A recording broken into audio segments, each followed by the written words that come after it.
skin that I'm just doing the sheerest little layer. And the reason why is because when you do so much color, there's so much product that you're using, you know what I mean, powder and all that stuff, that it has to have something to stick to. And the blush and all that. So really this isn't to perfect your skin, it's to give myself kind of a palette to work on. If you're gonna use any sheens, don't use them in the crease. You wanna use matte because sheen reflects light. So you want it to receive your crease. I'm gonna do the darkest color, which is this purple, right in your crease. I like to hollow it out, kind of fading it and blending it up to almost where the brown is. I'm just using a really flat nylon brush and bring it right up to the waterline behind the bottom lashes. I'm actually going to add the green in with the blue. So this is going just right in your lash line. And now I'm doing green as the liner on top. What's going to make it last is to use pencils and then set them with powder. It helps it stay longer. And it makes the color more intense. You don't look like a fox, you look like a peacock. These are MAC sheen powders that are so beautiful. You have to be kind of careful with them because they're loose, so you have to put just the tiniest, all you need on the brush, or otherwise you get all the debris that falls down on your face. Do you know the old drag trick? If you're super messy, what you do to keep your face clean? You take colorless translucent powder. This is totally old school. And you put kind of a lot, right? You know, look up. You don't pat it in. You just lightly put it right, let it rest right there. Then, if the eyeshadow falls, it stays on this loose powder, and then you just brush all of it away. You're so smart. So this is just another shade of purple. I am a fan of using a few different shades of a light color. When you blend, it makes it look so much more interesting and makes you look like a genius, because people are like, how did they do that? And it's because you used a bunch of different colors.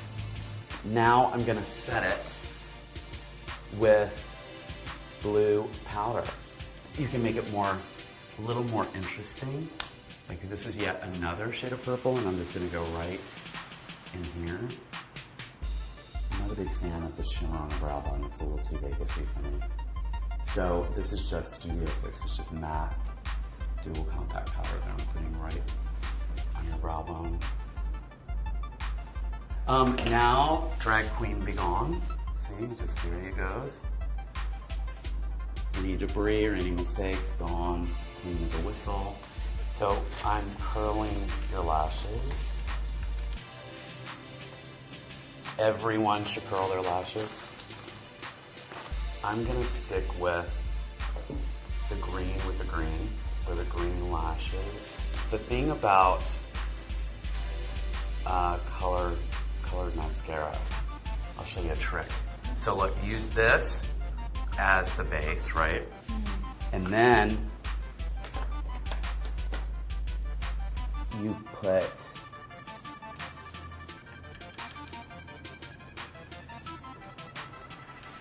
some shadow in there.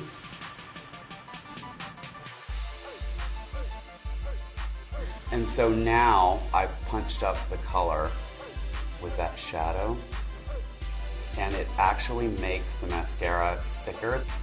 But then I come back in with a brush and I go right at the root with the black, because that's gonna make your eye pop. So right in, almost like line all the way into the root of the lash. And I'm going underneath. If I go above, it's gonna take away from the color. It's gonna hide the color. And then the same thing on the bottom. I'm gonna go right into the root with the black, because I'm getting so into the base that it's kind of using it a little bit like liner. And I'm staying right in the center of your bottom lid.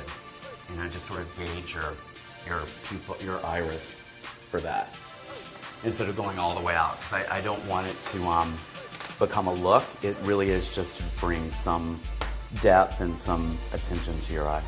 And then the blue. Wow. So you really go for it, you know, as much as you can sort of get on the wand, and then you just sort of work it in.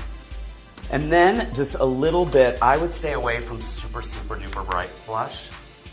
You know, well, and I keep it right on the apples, and just the tiniest little bit.